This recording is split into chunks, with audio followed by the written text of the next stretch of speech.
سلام به همه، من نیما عباسی هستم و خیلی خوشحالم که داری اولین قسمت کانال کودیکو ای آی رو میبینی. این تازه شروع مسیر جذابمونه. به نظرت هوش مصنوعی از کجا شروع شده؟ یا اولین بار کی به ذهن دانشمندا رسید که ماشینی بسازن که مثل انسان بتونه فکر کنه؟ جالبه بدونی که بیش از نیم قرن پیش خیلی باور داشتن که اصلا هوش مصنوعی غیر ممکنه. اما امروز همه جا هست. از گوشی تو دستت گرفته تا ربات‌ها و همین چت‌بات هایی که الان اکثر مردم میشناسن. میخوای بدونی این مسیر عجیب و هیجان انگیز چطور طی شد؟ پس تا آخر ویدیو با من بمون و اگر دوست داشتی حتما کانال رو سابسکرایب کن تا قسمت‌های بعدی رو از دست ندی.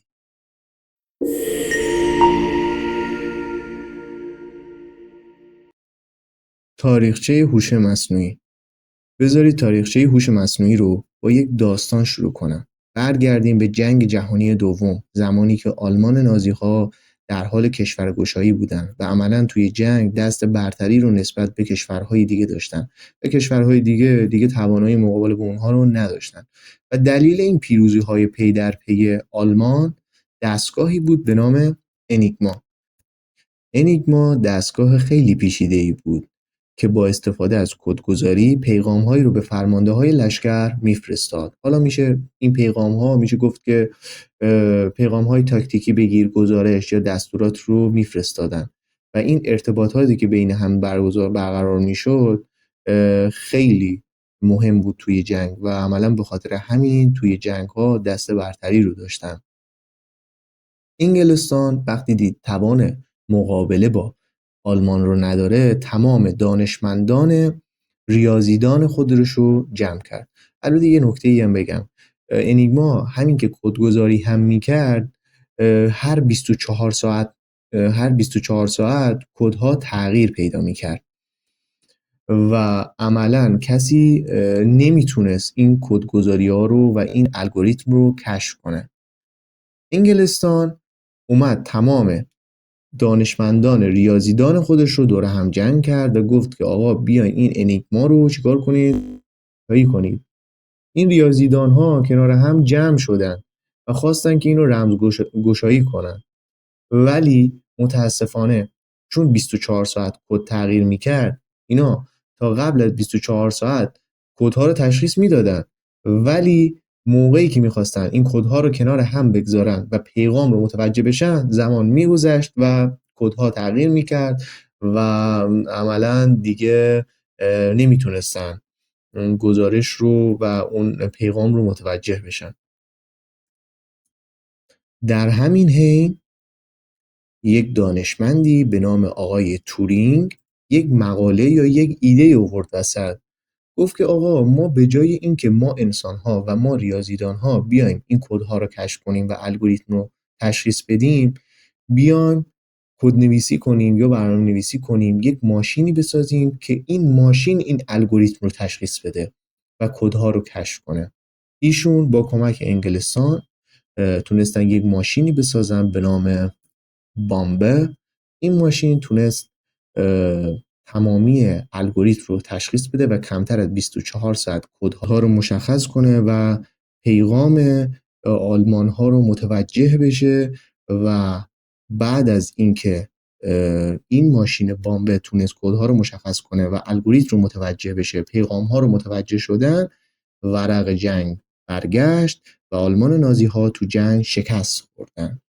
میشه گفت شروع و ابتدای هوش مصنوعی و جرقه‌ای که تو ذهن دانشمندا به وجود اومد که هوش مصنوعی رو به وجود بیارن از اینجا شروع شد که در سال 1956 در یک کنفرانس بین المللی آقای جان مککارتی اولین کسی بود که لغت هوش مصنوعی رو به زبون آورد. یعنی هوش مصنوعی از سال 1956 به زبون افتاد. بعد از سال 1956 که تقریبا میشه گفت سال 1960 بود، در این دهه خوشبینی بهش میگن. چرا؟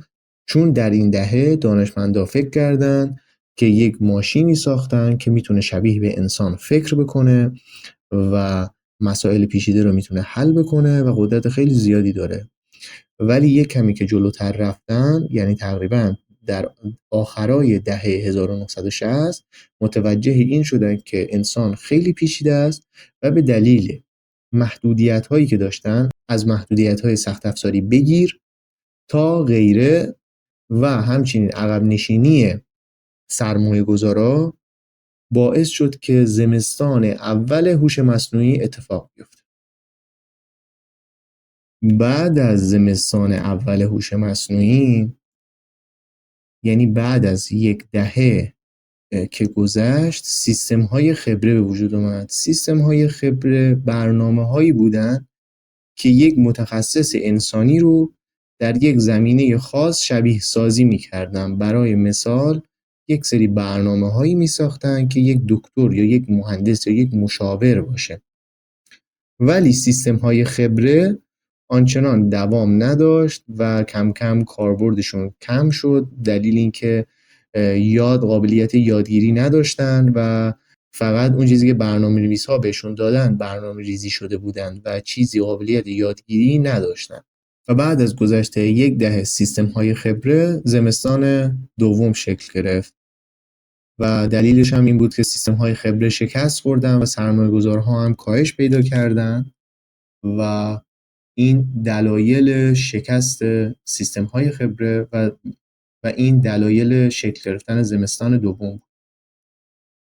بعد از گذشت زمستان دوم در دهه 1990 یادگیری ماشین به وجود اومد که آموزش دادن با کامپیوتر با استفاده داده شده، نه با برنامه نویسی مستقیم. اینجوری بود که عکس 1000 تا سگ رو بهشون نشون میدادن، یعنی به کامپیوتر نشون داده میشد و عکس 1000مین سگ رو بهش نشون میداد، میگفت آقا این یک سگه، یا عکس گربه بهش نشون میداد، میگفت که آقا این سگ نیست. و در سال 1997 شرکت IBM دیپ بلو رو ساخت که با قهرمان شطرنج جهان آقای گری کاسپاروف مسابقه دادن و شکستشون داد.